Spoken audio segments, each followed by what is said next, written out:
and how they'll fare without Drew Brees. Vish, how do you think they're going to do rest of the season? So I think they're actually going to do fine. We'll get into the division winners a little later, but I still think they're going to win the NFC South. I don't think that Jameis is as good a quarterback as Teddy Bridgewater. I think he makes more mistakes. And Teddy Bridgewater last year, when he went 5-0, was 2 years in that system, while Jameis has been in the system for half a season with no preseason and less practice reps due to COVID-19. Mm-hmm.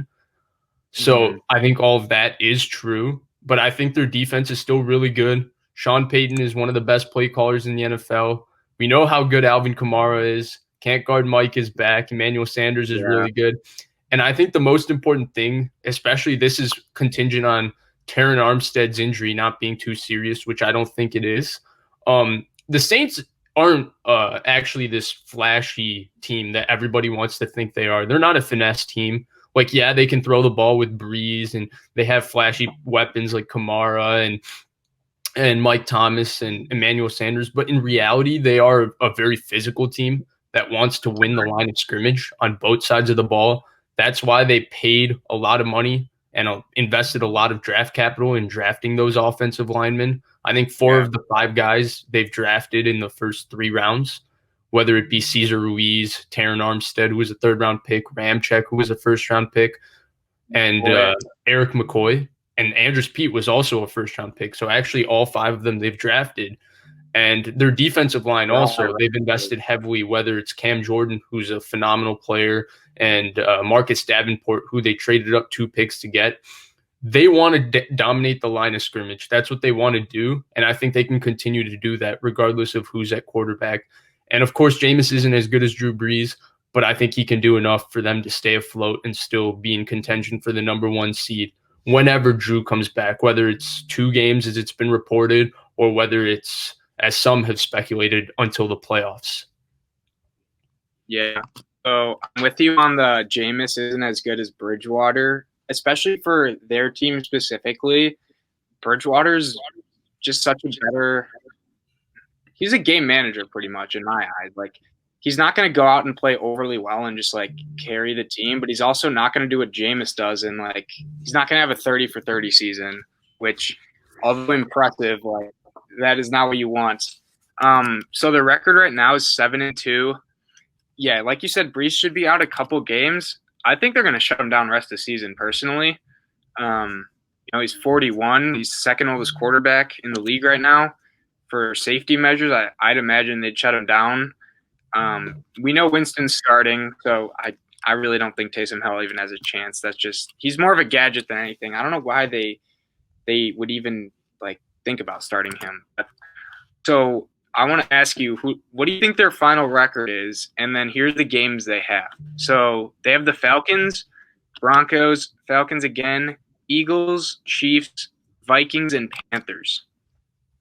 Yeah, so it's quite a tough schedule. I'd imagine that they would lose to the Chiefs as well as the Vikings. I don't know. I just have this feeling that the Vikings are going to make the playoffs. I really think when you can run the football like that with Dalvin Cook and get Kirk Cousins to play off play action, I think they're going to be the toughest team to play in the NFC, even tougher than my Niners coming down the stretch, just because the Niners are an unknown on who's coming back when and are they going to be healthy. While the Vikings, if Dalvin Cook's healthy, man, they got a shot against anybody.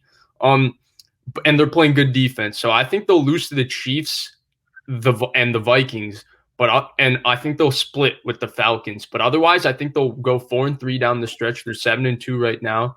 I think that's good enough to finish 11-5, and I think that's actually being very conservative. Someone did mention, yeah, the Saints D is a match to slow down the Vikings offense because they do stop the run real well. But I think that's the game that we're going to see the Vikings open up and go off play action a little bit. And Justin Jefferson is so good and Adam Thielen is so good. I think we're going to see Kirk Cousins throw the football. And when Kirk Cousins throws it off play action, he can be very accurate and he has a very good deep ball. So he can be tough to play that way. But overall, I think they'll go 4-3, and I think that's a really conservative estimation of how good they'll be because with Sean Payton as your coach and that much talent on both sides of the ball, they could really be much better. But I think 4-3, 11-5 is their final record. I think that would be good enough to win their division. The number 1 seed, I don't know about, but I think they'll win the division for sure. So I think I have the same prediction as you. I think they're going to go 4-3. They'll finish 11-5. I did want to point out though, like even with Bridgewater, it's not like their team was great on offense. They were winning more with their defense. Just from the games he played last year, they averaged 25 a game, and then he had 233 pass yards. I think their offense is better this year than even last year with Sanders. And then Thomas has slowed down, but I don't see him being that much worse. And Kumaran has gotten even better. He was right. injured. Kamara's healthy. That lingered a lot last year, but this year he's been killing it. And their defense has improved too. Malcolm Jenkins is starting to do a lot better, and he's such a big addition. He played all the snaps for the Eagles the last few years. They show that graphic every week, how many snaps he played. But their defense is better. Davenport's really good. Their D-line is great. Demario Davis, amazing linebacker. I still think they're going to drop a couple games. So I think they're going to lose to the Chiefs. They'll probably drop one between the Eagles and Vikings game. And then I think they're going to probably lose a divisional game once to the Falcons or to the Panthers, just because divisional games are tough. And seeing a team twice a year, you always play them better. So I think they're probably going to lose one of those games. So I have them at 4-3, but I think the Buccaneers will do better than them. But we'll talk about that later. So I actually you said they could lose to the Eagles. I think there's no way they can lose to the Eagles, regardless of who's at quarterback, because I just think they're going to whip the Eagles' offensive line. It's not the same as it has been. And between Cam Jordan, Anyamata, Trey Hendrickson, and Marcus Davenport, they're going to eat that offensive line for breakfast, especially the interior without Brandon Brooks. Like, it's Jason Kelce and Lane Johnson whenever he's healthy now with that offensive line. It's nothing to sneeze at. And then I think their offensive line is going to do some work on the Eagles' defensive line. Eagles' D-line is really good, though. It is. And I think that the Saints' offensive line is going to be up to the task. And I think they're going to expose the Eagles' linebackers, which aren't very good, and the Eagles' secondary, which besides big play Darius Slay isn't too great. And I think that Sean Payton is going to really, really, really get them ready to play versus the Eagles, because it's just such a difficult matchup for the Eagles on paper and schematically. Well, I will point out, though, you never know what Jameis you're going to get. We've talked about this before. We've seen Jameis come out and look like, wow, this guy's definitely – there's a reason he was the number one pick. He has a arm. And I've heard – you hear the comparison, like he's the gunslinger, like kind of like a modern-day Favre. Obviously not as good, because Favre was amazing. He won 3 MVPs in a row. But, like, in the sense that, like, he's gonna rifle it, and he has an arm. He has a huge arm. They have the weapons. So you never know what Jameis you're going to get. But we're also under the assumption, I mean, at least I am, that he's not playing. Drew Brees is not going to play. Right.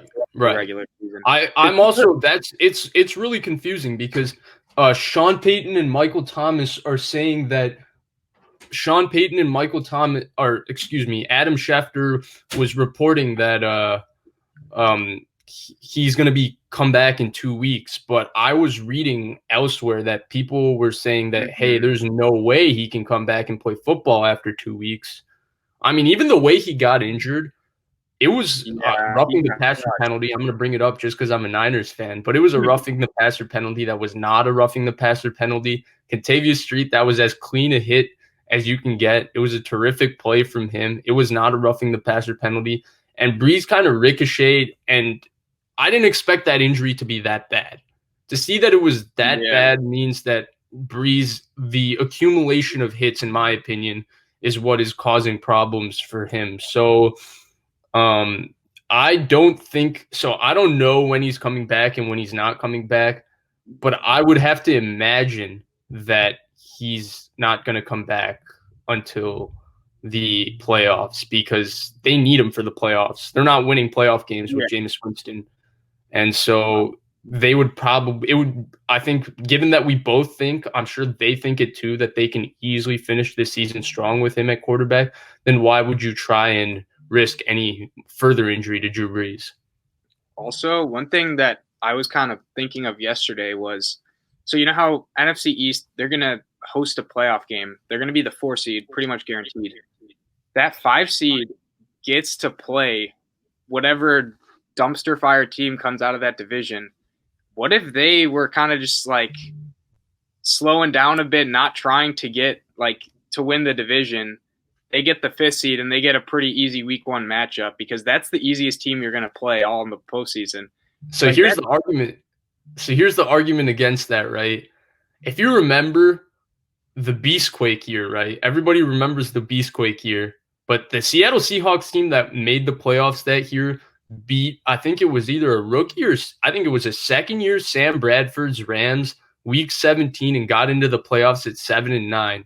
And I think the Saints were either 11-5 or 12-4. And everybody thought that, oh, it's an easy game. Now, yeah, there was real home field advantage at the time, and CenturyLink is one of the hardest places to play in the NFL. And the Saints went in there and they got their butts handed to them by the Seahawks.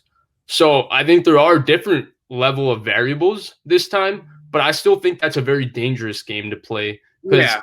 the NFL, everyone says it's cliche, but it really is in any given Sunday sport.